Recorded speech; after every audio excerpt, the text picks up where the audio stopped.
The day Marcus Hale walked into his daughter's school was the day his entire world cracked open, because nothing prepares a father for the moment he sees his child crouched on a cold cafeteria floor, quietly eating scraps that other children had dropped, her small hands shaking as if she had learned long ago not to cry where anyone could see.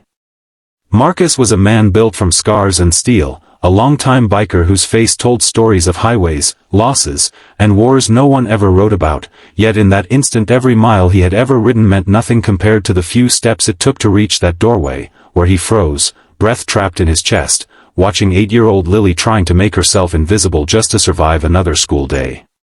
Before the story pulls you any deeper, if you believe in kindness, second chances, and the idea that even the hardest-looking people can have the softest hearts, take a moment right now to like this video, comment, share it with someone who needs hope today, and subscribe to the channel, and let us know in the comments where you're watching from, because stories like this connect us across the world in ways nothing else can.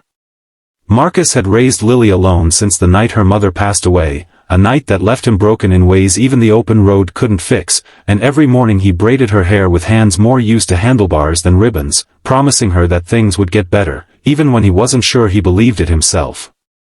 Money had been tight since he left a factory job that closed without warning, and pride had kept him from asking for help, especially as a Hells Angels member whose reputation made most people cross the street rather than lend a hand. He packed Lily's lunch when he could, skipped meals himself when he couldn't, and trusted the school system to fill the gaps, never imagining that his daughter was being ignored so completely that hunger drove her to the floor like an unclaimed shadow. The cafeteria smelled of bleach and overcooked food, laughter echoing off walls that suddenly felt cruel and distant, and as Marcus stood there unseen, memories slammed into him of his own childhood, of being the poor kid everyone laughed at, of learning early that weakness invited pain. Lily had inherited his quiet strength, but no child should have to use it that way, and as he watched a lunch monitor turn away without noticing her, something ancient and dangerous rose inside him, not anger that exploded, but the cold, focused resolve of a man who had protected his family through storms far worse than this. Marcus didn't cause a scene that day, didn't roar or threaten or remind anyone who he was, because his daughter needed safety, not fear, and he walked out with her hand in his, heart pounding, already knowing that this was bigger than one missed meal or one careless school. That night, under flickering garage lights, surrounded by bikes that gleamed like loyal sentinels, Marcus did something he hadn't done in years, something that felt heavier than any chain he had ever worn. He asked for help. Within the Hells Angels, loyalty wasn't a word, it was a way of breathing, and when Marcus told his story, voice low and steady but eyes burning with a pain no man could mistake, the room fell silent in a way that meant something serious was about to happen. These were men who had been judged their entire lives, written off as monsters, men who knew what it felt like to be unwanted and underestimated, and the image of a little girl eating off the floor struck them deeper than any insult ever could.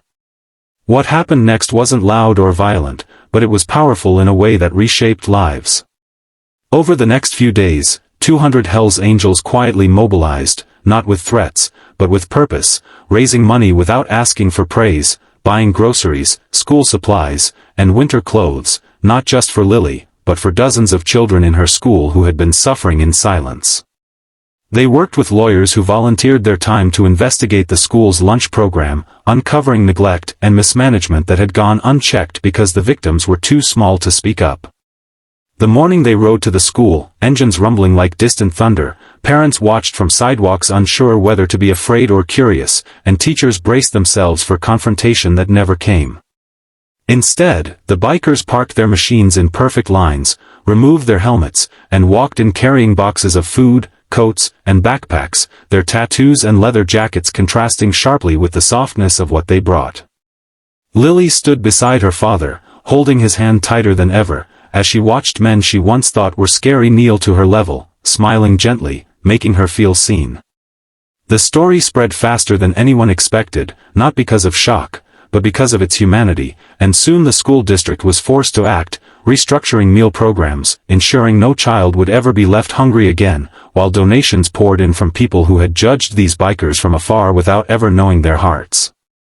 Marcus watched Lily laugh more freely, her cheeks fuller, her eyes brighter, and for the first time since his wife's death, he felt something like peace settle into his bones.